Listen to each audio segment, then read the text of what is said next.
Bonjour et bienvenue à cette nouvelle vidéo sur Donald Trump et sa première escale étant l'Arabie Saoudite lors de son premier voyage présidentiel à l'étranger. À cause que nous sommes dans une période de l'histoire que la Bible appelle les derniers jours et que les États-Unis ont une des plus grandes influences sur le monde, le président Donald Trump se voit avoir une position clé par rapport aux prophéties de la fin.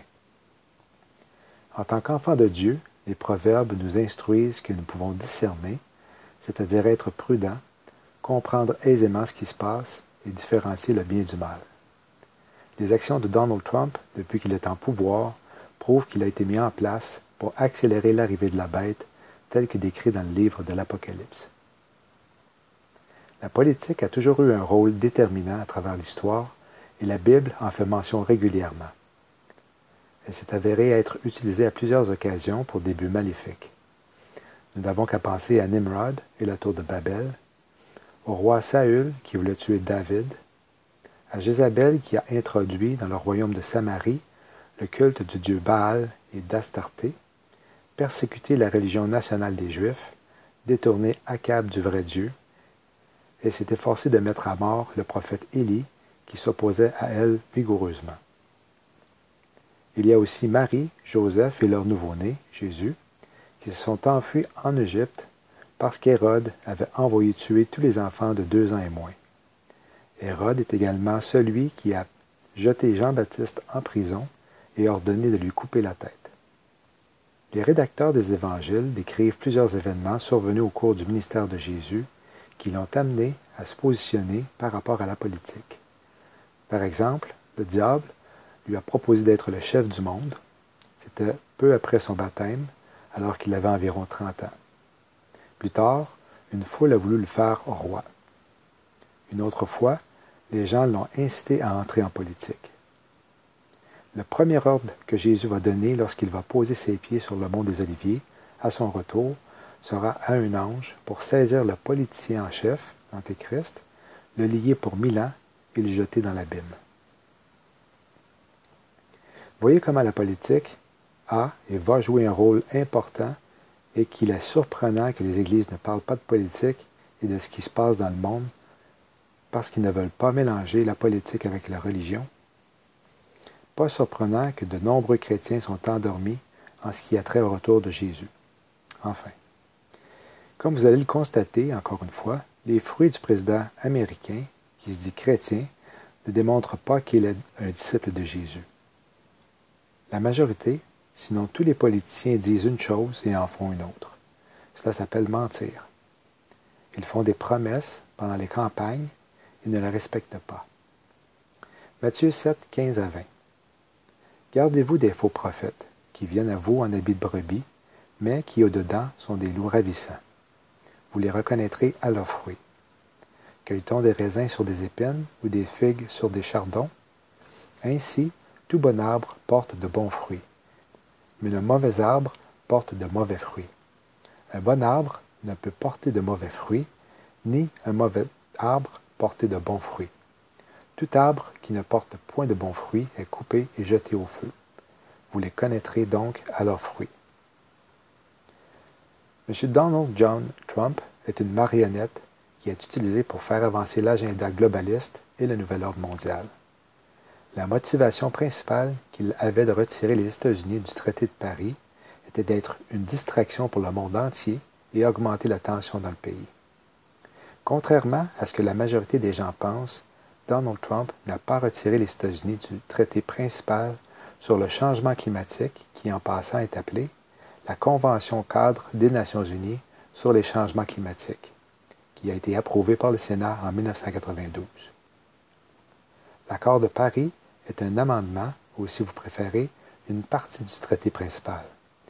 Il aurait été surprenant qu'il retire les États-Unis du traité principal, car le 6 décembre 2009, à la veille de la conférence de Copenhague sur le climat, de nombreux chefs d'entreprise, dont Donald Trump et ses 3 enfants aînés, signaient une lettre ouverte dans le New York Times à l'intention de Barack Obama et du Congrès des États-Unis à une majorité démocrate. En voici un extrait. Nous appuyons vos efforts pour assurer l'adoption des mesures efficaces et significatives pour contrôler les changements climatiques. un défi immédiat auquel font face les États-Unis et le monde. S'il vous plaît, ne laissez pas tomber la Terre. Si nous n'agissons pas maintenant, il est scientifiquement irréfutable qu'il y aura des conséquences catastrophiques et irréversibles pour l'humanité et notre planète. L'investissement dans une économie d'énergie propre stimulera les technologies de pointe qui favoriseront la croissance économique, créeront de nouveaux emplois et augmenteront notre sécurité énergétique tout en réduisant les émissions nocives qui mettent notre planète en danger. Une des raisons pourquoi il a décidé de rendre visite à ses amis saoudiens était d'être présent pour l'inauguration du Centre global pour combattre les idéologies extrémistes. Ce centre de commandement servira à faire la surveillance mondiale d'Internet, mais aussi des téléphones portables et autres moyens de communication comme le MI5 du Royaume-Uni et celui aux États-Unis qui s'appelle l'Agence nationale de la sécurité, NSA, qu'Edward Snowden a dénoncé en 2013. La cérémonie ressemblait à une sorte de rituel de sorcier qui consistait de placer les mains sur un globe terrestre illuminé. Les Illuminati pourraient très bien, quant à moi, se servir de cette photo comme carte pour une nouvelle édition de leur jeu de société. Les Écritures nous disent que le système de la bête sera celui d'un contrôle sur la population. Et pourquoi ne pas avoir un centre d'espionnage mondial sur les habitants de la Terre pour accomplir le but? C'est plutôt étrange d'avoir ce centre global de surveillance sur l'écoute et les activités selon leur point de vue contre le terrorisme situé à Riyad, la capitale d'Arabie saoudite, un pays avec une monarchie absolue islamique dirigée par la famille Saoud depuis sa création en 1932. Cet emplacement sera plutôt un outil pour l'arrestation et la persécution des chrétiens à travers le monde. Voici un extrait du discours de celui qui affirmait que les États-Unis ne seraient plus la police du monde, une vraie farce. Nous sommes ici pour offrir un partenariat basé sur des intérêts et des valeurs partagées afin de poursuivre un avenir meilleur pour nous tous. Avec l'aide de Dieu, ce sommet marquera le début de la fin pour ceux qui pratiquent la terreur et répandent leur fil credo. Dans le même temps, nous prions pour qu'on puisse se souvenir un jour de ce rassemblement comme le début de la paix au Moyen-Orient, et peut-être même dans le monde entier. Je vous demande de vous joindre à moi, de travailler ensemble et de lutter ensemble, unis. Nous ne faillirons pas. Je vous remercie. Dieu vous bénisse, Dieu bénisse vos pays et Dieu bénisse les États-Unis d'Amérique. L'Arabie saoudite est un des pires pays pour l'abus des droits de la personne. En fait, ils n'ont aucune constitution des droits de la personne. Il y a environ une trentaine de pays dans le monde qui ont les mêmes règles et l'Arabie saoudite est au deuxième rang des pires endroits. Les prisonniers ou prisonnières sont fouettés et reçoivent jusqu'à 50 coups par semaine, allant jusqu'à 2500 coups durant leur sentence pour crimes impliquant la liberté d'expression. Quelqu'un peut accuser une personne de parler contre l'islam ou de dire qu'elle a une déviance sexuelle comme l'homosexualité sans avoir de preuves et être trouvé coupable parce que selon le Coran, mentir est une bonne chose. Les femmes ne peuvent pas conduire d'auto et personne ne peut parler contre la famille royale. Il y a une moyenne de 100 décapitations par année pour n'importe quelle sorte de crime. Selon le rapport qui a été rendu public par les États-Unis, l'Arabie saoudite était l'auteur du 11 septembre, mais ce n'est pas grave. Le rapport disait également que 2 bâtiments faits de béton et d'acier massif frappés par 2 avions avaient été la cause de leur chute libre parce que moins de 5% des étages étaient couverts par le feu. Une chance que la tour Greenfield à Londres, qui n'a pas tombé après avoir brûlé une bonne partie de la nuit du 12 au 13 juin et qui était presque complètement calcinée, ne s'est pas produit peu de temps après les attentats de 2001. Il y a aussi des femmes en Arabie saoudite qui ont été flagellées pour avoir été victimes de viols parce que leur habillement n'était pas approprié ou encore auraient dû éviter l'acte contre elles.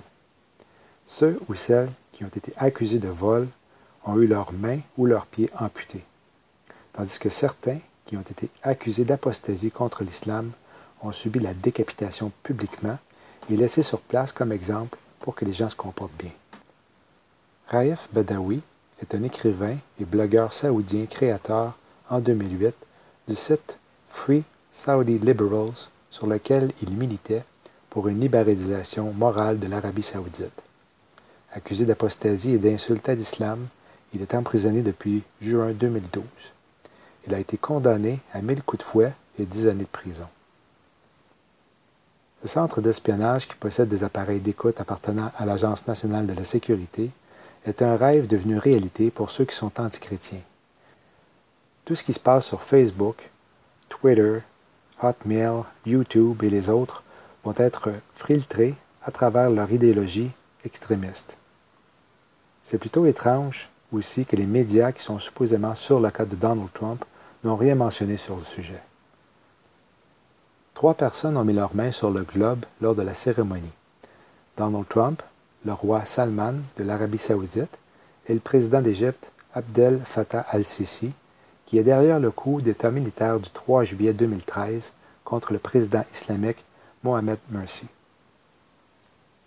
Une des premières actions de cet homme en tant que dirigeant d'Égypte a été de tuer jusqu'à 1000 manifestants pacifiques et blesser plus de 3600 qui étaient rassemblés sur la place Rabia El Adayoua du 14 au 16 août 2013 après le coup d'État du 3 juillet de la même année.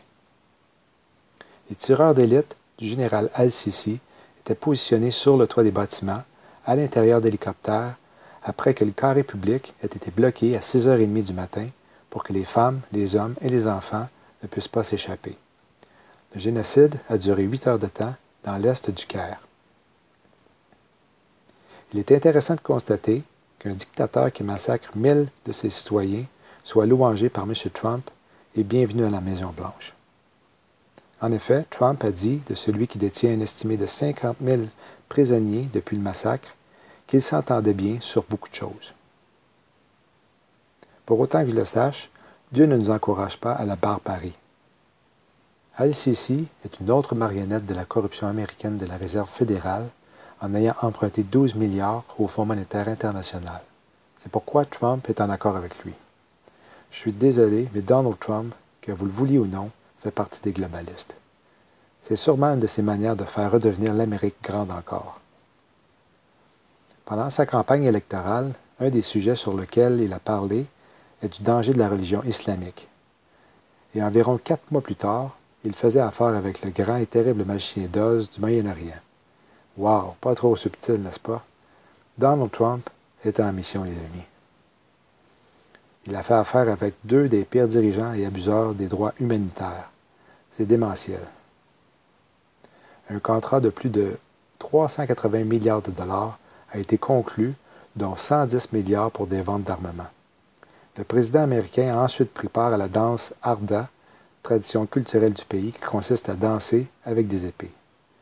Ce qui est approprié si l'on pense qu'il leur fournit des armes des plus sophistiquées au monde qu'ils produiront eux-mêmes. Ce qui va permettre aux musulmans extrémistes d'avoir la faculté d'élever le terrorisme à un autre niveau jamais réalisé auparavant. Une grande noirceur s'en vient et nous sommes en train de voir les pièces se mettre en place. La politique, combinée à la religion, peut être un énorme piège. Shalom.